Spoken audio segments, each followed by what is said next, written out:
Patuloy na nagbibigay serbisyo. Pag-asa at saya. GMA Regional TV. Kapuso ng bawat Pilipino.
Ito ang GMA Regional TV, One Mindanao.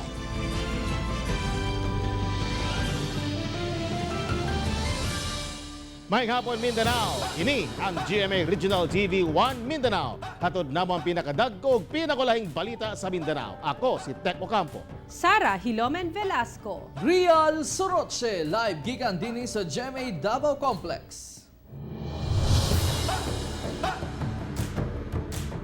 Usa ka rape suspect ang patay human kuno misukol dihang ipailam na sa inquest. Ani ang report? Gisulayan pa og dala sa ospital ang rape suspect nga si alias Yayem, 38 anyos human matud pa ng hilog kini og pusil dihang ipailalom na unta sa inquest proceedings. Apan gideklarang dead on arrival na kini sa ospital. Parang medyo tolero na siya. So nung dumating na nga sila, makalampas sila doon sa desk officer, doon na bigla niyang inagaw ang baril ng isang escort. At nagkaroon ng scaffold at natumba sila, so pumutok yung baril at tinamaan itong suspect natin. Ang napatay nga piniriso, mo'y suspect sa pagpanlugo sa iyang 12 anyos nga babaeng anak sa Davao City. Giingong ikaduha kunong gilugo sa suspect ang iyang anak. Nadakpan kini niadtong bagong tuig human gireklamo sa bata. Abli ang kapulisan sa investigasyon aron mapakita nga misukol gayud kuno ang suspect. Ito po ay rape suspect na kung saan nangyari ito noong January 1 na ang biktima niya yung kanyang 12-year-old daughter. So sarili niyang anak yung ni-rape niya. So naisumbong ito sa ating pulis noong hapon ng January 1 at naaresto rin siya immediately. Kauban si Jojo Sugarte sa kamera. Ako si Real Soroche para sa One Mindanao. Gikasubo sa mga nakauban sa flight attendant nga namatay sa usa ka hotel sa Makati City nga si Christine Dacera sa Davao City ug General Santos City ang nahitabo sa ilang suod nga higala. Dugang detalye atong sayron sa live report ni Jandy Esteban. Jandy. Sara hustisya ang panawagan karon sa mga suod nga higala ug nakauban ni Christine Dacera. Samtang gikondena sa women advocates ang victim blaming labot sa maong kaso. Wa damha sa management ug teachers sa the Heritage Academy of the Philippines sa General Santos City ang sayo nga kamatayon sa usa sa ilaha mga estudyante nga si Christine Dacera, ang flight attendant nga namatay sa usa ka hotel sa Makati City. Sumala sa presidente sa eskwelahan, sukad elementary hangtod high school, academic achiever si Christine. Gani nahimo pa kining valedictorian sa elementary ug salutatorian sa high school. Christine ay tinatawag namin siyang Christine or Aika. So, he was an active student sa extracurricular activities, ganun din sa academic. Una ang paghitabo, nakachat pa kuno sa iya mga kanhing teacher si Christine ni atong December 24 ug 30. Nagpasalamat kuno siya sa ila sa paghatag og giya kaniya sa dihang nagaeskwela pa siya. Busa naglisod sila sa pagdawat sa panghitabo. Conversation namin is nung December 24. And then nag-greet siya ng Merry Christmas. Tapos, ewan ko, parang iba kasi yung dating kasi talagang sinabi niya na, Ma'am, thank you. I appreciate you always kasi sabi ko mag-iingat ka dyan lagi kasi malayo ka sa family mo. Masakit talaga sa loob namin nga. Kaya nung nabalitaan namin, talagang hindi namin matanggap na wala na siya. Hanggang ngayon hindi kami nakaka-move on. Samtang nagpagula sa official statement ang University of the Philippines, Mindanao, nga nagpadangat sa ilahang pahasubo sa pagkamatay sa ilahang alumna nga si Christine o mas na ilahang si Aika. Graduate sa kursong BA Communication Arts si Aika ug aktibong miyembro sa dance ensemble sa UP Mindanao. Sama sa ubang suod nga higala, hustisya ang panawagan nila karon sa kamatayon sa 23 anyos nga si Aika. Ang biktima, mahiligon usab sa pagsalmot og mga beauty pageant. Lakip sa iyahang giapilan ang mutya ng Davao ni adtong 2019. Samtang nag-viral sa social media ang hashtag Justice for Christine o hashtag Protect Drunk Girls nga miani og managlahing komento. Ang uban mipadangat og pahasubo apan daghan sab ang mibasol sa biktima sa iyang gidangatan tungod sumala sa uban nga wala daw dapat siya misabay og nakig-inom sa mga higala nga puros lalaki. Gikondena kini sa usa ka women advocate. Gumikan dili matud paangay basulo ng biktima. Ma-rape daw ang usa ka tawo tungod sa rapist. Very alampat ang victim blaming. They should not blame the flight attendant. Sabi nila, kaya raw nag-rape kasi maikiling magdamit, o seductive ang damit, naglalakad ng mag-isa sa gabi. Pero sa statistics, ang rape is done not by strangers. It is done by somebody they know. And the other should do more advocacy on rape. Sa FB post usab ni Janet Ampog, ang Executive Director sa Talikala Foundation, dili matud pa deserve sa mga babayi nga hubog ang malugos. Wala usab daw nagpasabot nga mitugot na ang usa ka babayi nga makighilawas kung makig-inom kini sa mga lalaki, gumikan ang mga babaying lango sa ilimnong makahubog, walay kapasidad nga muhatag og consent o pagtugot. Busa kung himuon kini kaniya, matawag daw kini nga rape. Sara, base sa autopsy report, aneurysm ang hinungdan sa kamatayon sa biktima. Apan dili kumbensido ang pamilya gumikan nagtuo sila nga gilugos o gipatay gayod no si Christine. That's why they are seeking for another autopsy sa independent medical legal. Sara. Okay, dagang salamat, Jandy Esteban. Usa ang patay samtang unom ang samdan ng giambush ang convoy sa mayor sa South UP, Maguindanao. Bangsamoro Islamic Freedom Fighters ang giingong nagpaluyo sa mong ambush. Hinoon, luwas ang mayor. Si R. Gil Relator sa dugang detalye. Patay ang usa ka Thelmo Divina Gracia, 28 anyos, samtang samdan ang upat ka sibilyan nga nakiangkas sa pick-up truck ni South UP Mayor Reynalbert Insular. Human kini giambush sa Barangay Pandan, South UP, Maguindanao. Nadamay usab ang duha ka estudyante nga miuli lamang unta aron makiselebrate sa pamilyang Itaw sa pagsugat sa bag-ong tuig. Giangkon sa BIFF nga ang Bongus faction ni Abu Misri Mama ang nagpaluyo sa pag-ambush sa convoy ni Mayor Insular. Gipasanginlan sa BIFF nga ang grupo kuno sa mayor ang nang-engganyo sa mga tao sa barangay Itaw kung asa tensyonado sa kasamtangan tungod sa away sa yuta sa taga-suporta sa BIFF ug mga settlers sa Tiduray communities sa lugar. Alang kay Mayor Insular, gisalig na lamang ni inis sa otoridad ang investigasyon ug pagukod sa mga suspect. Nagkaroon ng ambush na may na gulungan ang isang sasakyan sa una namin na IED.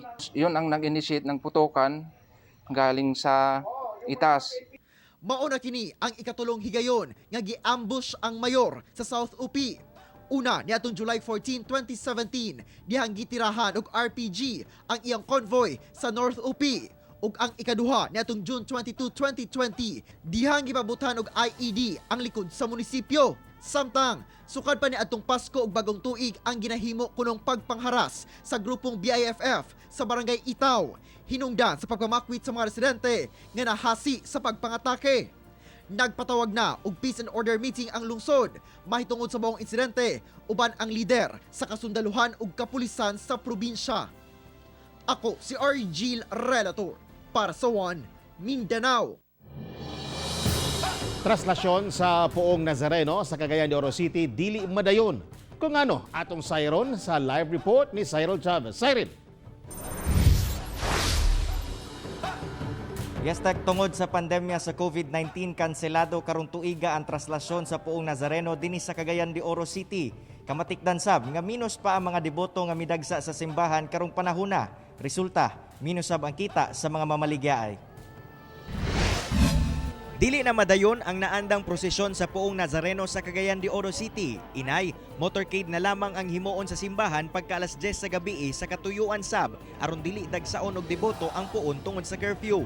Enero 9, adlaw sa kapistahan, magsugod ang misa sa alas 6 sa buntag, hantod alas 6 sa gabi kung asa istriktong ipatuman ang minimum health standard batok COVID-19. Naghanin ta sa city government na matugutan ta sa atong pag-motorcade sa Black Nazarene sa Bisperas.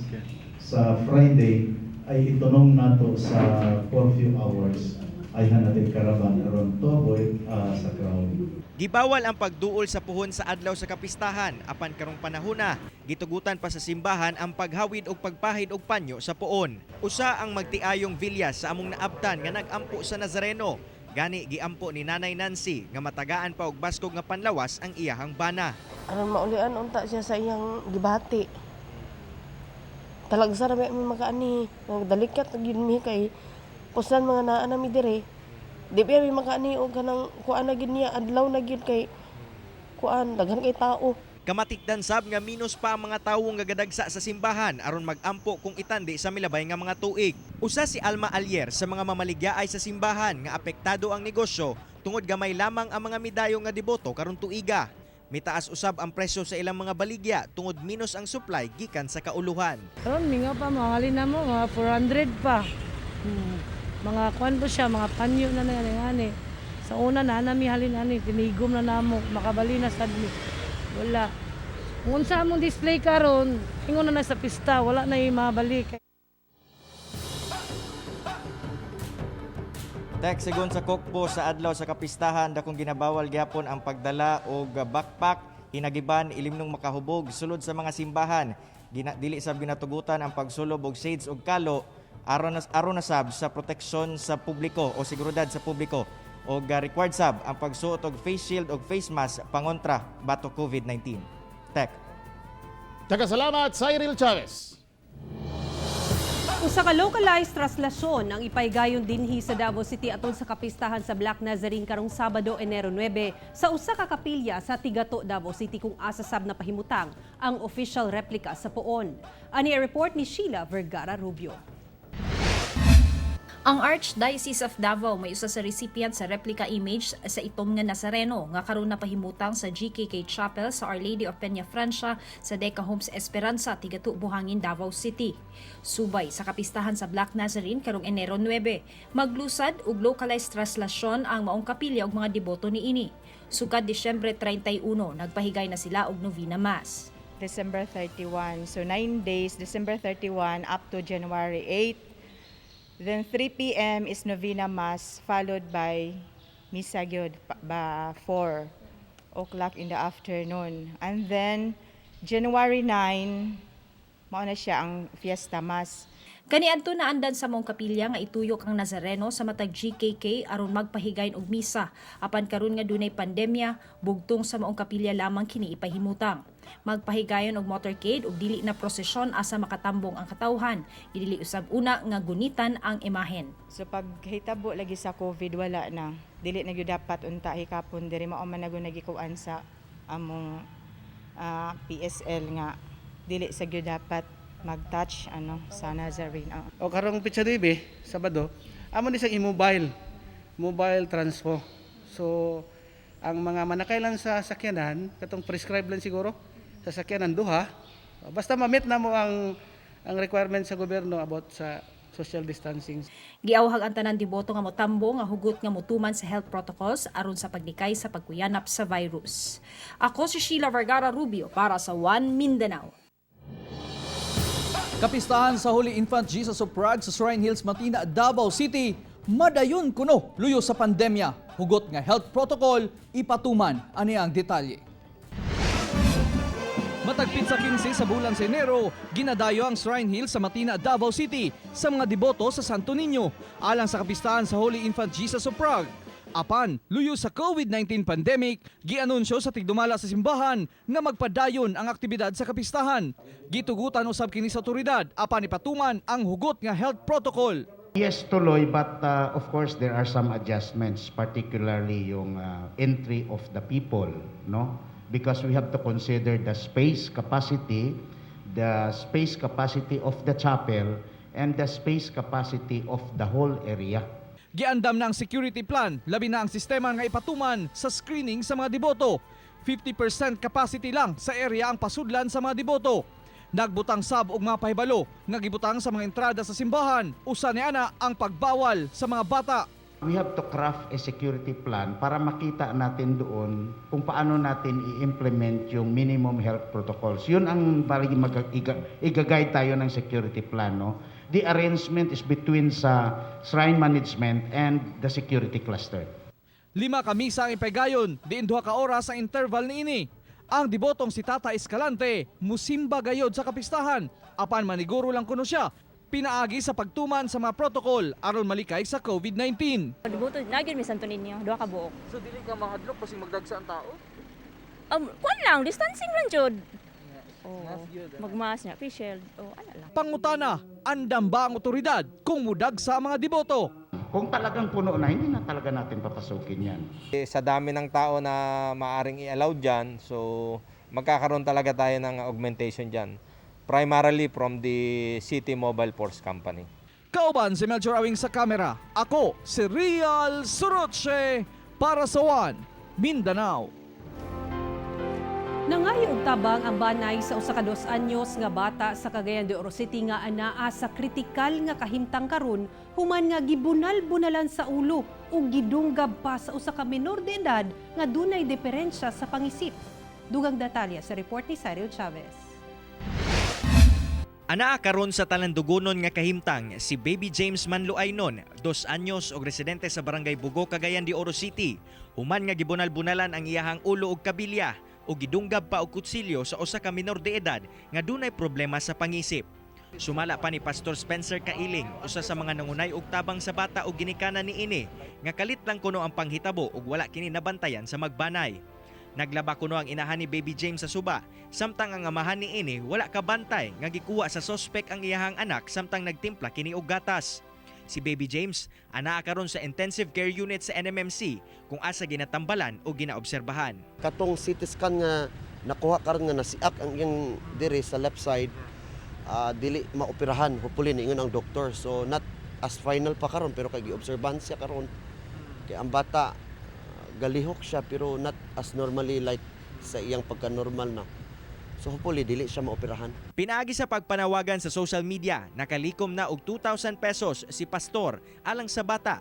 Padayon sab ang pag-abot-abot og mga donasyon alang sa pamilya. Nanawagan sab sila karon ngadto sa mga adunay malumong kasing-kasing aron matabangan ang kahimtang sa bata. Ihatag nato ang pinaka-basic nga panginahanglan nga kaya nato nga ihatag ang tinuod nga kasiguruhan sa nanginahanglan. Kaya ang atong motto dili man ni personal interest. Ang atong motto is we share because we care. Kaya mao man na ang kasing-kasing ni Jesus para sa pagtabang sa uban. Alang sa mga buot magpaabot sa ilahang tabang ngadto kang Baby James, i-contact lang ang number nga makita sa inyong TV screen. Kauban si James Yap sa kamera. Ako, si Cyril Chavez para sa One Mindanao.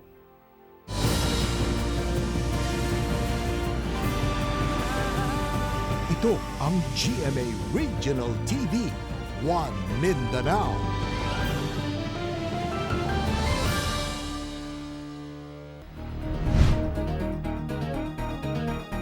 Miabot na sa sobra 86.4 million ang COVID-19 cases sa tibuok kalibutan. Sa Pilipinas, lapas 480,000 na ang nataptan ug kapin 38,300 niini mga taga Mindanao. Misaka na sa sobra 86,423,000 ang dunay COVID-19 sa tibuok kalibutan. Ana nasab sa kapin na 48,482,000 ang recoveries ug lapas 1,869,000 ang namatay. Sa Pilipinas, 1,047 new COVID-19 cases ang natala karong adlaw. Busa 480,737 na ang kinatibuk ang ihap niini. Dunay 22,690 active cases, human 448,700 ang nakarecover na ug 9,347 ang namatay. Ug sa mong ihap, 38,316 ini ang taga Mindanao. 3,171 ang active cases, human 33,703 ang naayo na ug 1,486 ang namatay.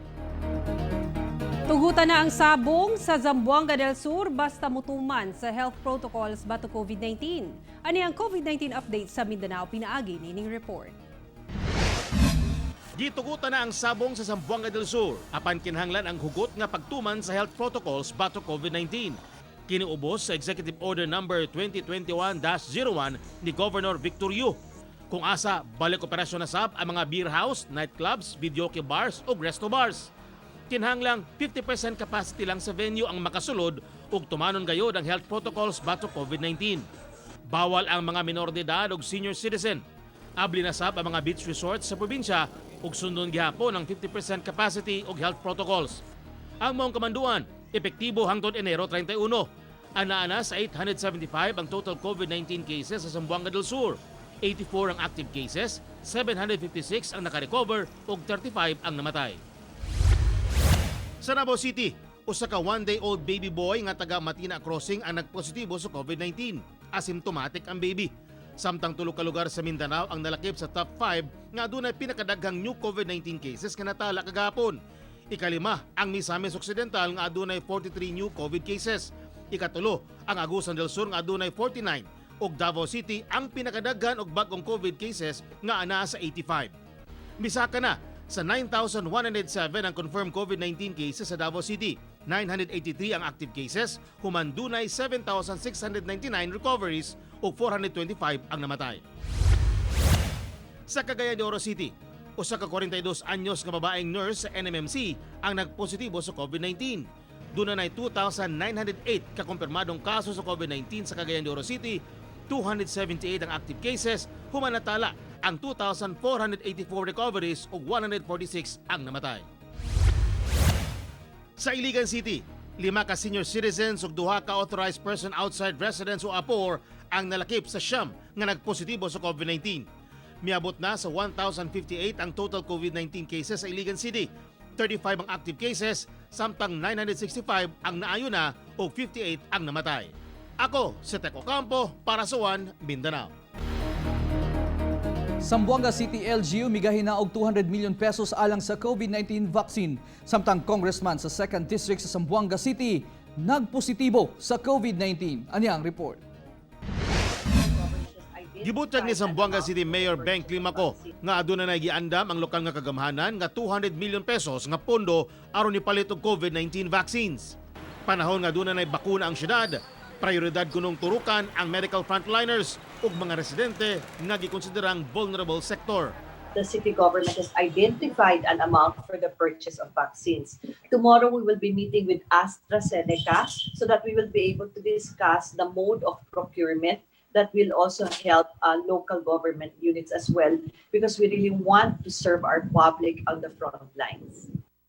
Samtang gianunsyo mismo ni Zamboanga City 2nd District Representative Jose Manuel Dalipe sa iyang official social media account nga nagpositibo kini sa COVID-19. Anaa karon ang kongresista sa usa ka ospital aron magpatambal. Close contact kuno sa kongresista ang iyang amahan nga si kanhi Zamboanga City Mayor Manuel Dalipe nga una nang nagpositibo sa sakit. Gipailawom na kini sa swab test kagahapon ug migawas nga positibo kini hasta iyang asawa ug 2 ka anak. 5 silang pamilya karon ang anaa sa ospital, lakip na si Congressman Dalipe. Ako si Teco Campo para sa One Mindanao. Kontrolado na sa lokal nga kagamhanan sa Jose Abad Santos sa Davao Occidental ang diarrhea outbreak sa lugar. Ani report. 12 na lang ka mga pasyente ang nahabilin nga ginatambalan tungod sa diarrhea sa Tomas Lachica District Hospital sa Jose Abad Santos, Davao Occidental. Silang tanan gikan sa nakilalaing sitio sa Barangay Butuan sa maong lungsod. A total of 99 patients kasi sa tanan. So all of them so far naka-recover na, ongoing pa man ang medications, but stable naman karon, and then the situation is also under control. Base sa gihimong pagtuon sa mga health officials, migulang dunay parasite sa tiyan sa mga pasyente. We were able to do laboratory exams sa uban stools, and we found a parasite, and so we provided medicines. Based on laboratory exam, it's histolytica, Mibayasis. Dako kuno ang posibilidad nga nakontamina ang mga water source sa hugaw sa tao gikan sa mga kasilyas. Daghan siya og sityo sa Barangay Butuan nga affected. Kasi ang sources of water nila daghan pero puro deep well and near sa toilet. Some areas naman mas taas ang toilet kaysa sa sources of water. So pag magbaha, maagian ang mag-seepage siya and then maagian pod ang sources of water. So, Ug aron dili makamugna og kalisang, hangyo sa provincial government sa mga netizen nga likayan ang pag-post sa dili kumpirmadong impormasyon. klaruhon sa kung unsa ang tama nga impormasyon. Dili lang ta magsige og share. Basta na lang kay i-share pag naibalita i-share dayon wala pa gani nato verify kung tinuod ba or dili. Ako si Teco Campo para sa One Mindanao. Buhi gihapon ang diwa sa bayanihan sa mga residente sa Suka Subdivision sa Davao City. Human halos usa ka semana silang nakasinati og walay tubig. Panahon pa gyud sa pagsugat sa bagong tuig. Ano ang atong balitang barangay? Sa pagsugat sa bagong tuig, nagbayanihan na lang ang pipila ka residente sa usa ka subdivision sa Katalunan Grande, Davao City sa pagpanghatag og tubig tungod hapit usa ka semana na silang walay supply. Pag 31, siyempre wala gyud kanda dito na, namalit na lang bisag sa pagkaon mo. Okay tabang, di namin maadtog layo, kay naara man ang source niya. So nag-New Year mo nga wala tubig sa Manila? Ano yung nabato mo? Lisod kayo di ka kaluto. Sumala sa Homeowners Association, hasol kuno kini tungod kay lisod gayud kuno nga mawad-an og tubig, ilabi na nga panahon unta kini sa pagselebrar sa bagong tuig. We try to mediate sana para hindi mag-escalate yung gulo. No? We hear the side of the management, we share natin yung side ng homeowners, and try natin i-pacify, but dili na ito magpakalamang tao. Okay, New Year, unya wala sila mainom ng water, wala nang maligo, ang mga gigamit sa tanan, paper cups, paper plates. Matod sa tagdumala sa naisgutang subdivision, kalit lang kuno ang pagkaguba sa electric pump nga nagasupply og tubig sa duha ka phase sa subdivision nga dunay kapin 250 ka mga panimalay. Hinungdan nga wala sila nakahatag og abiso sa mga residente. Ang may problema yung submersible which is nasa ilalim ng lupa. Mga around kung 14 na pipe ang na pull out nila times 20 feet per pipe, so mga 250 feet. Sabi niya, sir, tawag sa akin, major problem tayo. Maayo na lang kay naayo na ang nagubang pump. Nangayo sila og dispensa ug mapasalamaton sa pagtinabangay sa mga homeowners sa maong subdivision. Kauban si Melchor Awing sa kamera, ako si Sarah Hilomen Velasco para sa One Mindanao. Sagad nga New Year's resolution ang mulampo sa Ipon Challenge o magtigom og kwarta matag tuig. Apat kang usa ka sa naglisod niini. Atong sayron ang mga tipid tips pinaagi niining report. Usa karon ka government employee ning young professional nga si BJ Laredo. Sumala niya, dili kuno sayon ang pagpanginabuhi karong dunay pandemya. Apan wala siya nabalaka og maayo tungod kay duna siya tinigom nga kwarta nga magamit niya isip emergency fund. Naanda na pud nako siya sa sukat pagabata hantud karon and ginatubayan pud ko sa akong mama nga sa akong magpapa nga magtigom permi. Duha ang paagi ni BJ sa pagtigom. Una, duna siya alkansya nga mamahimong makatabang kung dunay emergency. Ug ikaduha, pinaagi sa iyang savings sa bangko nga alang kuno sa iyang long-term nga mga plano. Sa mga young professional nga gusto magtipid is takongon sa nila ilang mindset nga dili sila maggasto-gasto permi. Dunay giya ang licensed financial expert nga si Katrina Villa alang sa mga taong buot matuman ang ilang New Year's resolution nga magtigom og kwarta. Kinahanglan kuno nga dunay budget alang sa variable ug fixed nga expenses. Fixed expenses kato ni silang mga renta sa balay, bill sa kuryente, tubig or internet ana. Lisod ang magtigom og kwarta, apan mas lisod kung walay kwartang magamit kung panahon na sa panginahanglanon. Busa, igo nga disiplina gayud ang kinahanglan. Start with the baby steps. Kung kaya nimo mag-save 10% this time, like on the first few months, like first 3 quarters, ana, hangtod nga ma-achieve na nimo nga motaas na motaas. Ako si Sarah Hilomen Velasco para sa One Mindanao.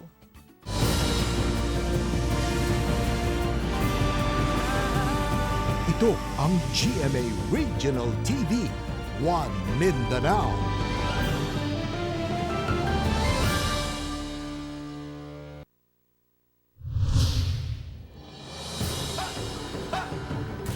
Duha ka mga person deprived of liberty o PDL sa Misamis Oriental Provincial Jail ang gibartulina human misulay og dawat og illegal nga droga nga giit sa pasulod sa mga pasilidad. Samtang menor de edad arestado sa bypass operation. Ani report ni Cyril Chavez. Dugang kasong paglapas sa RA 9165 o Comprehensive Dangerous Drugs Act ang atubangon sa mga PDL nga sila Nino Morales taga Villanueva, Misamis Oriental ug Jade Rosero taga Barangay Bugo, Cagayan de Oro City. Human nila gisulayan og kuha ang illegal nga droga nga giit sa sulod sa Misamis Oriental Provincial Jail. Nahitabo ang insidente bandang alas 7 Sabado sa gabi.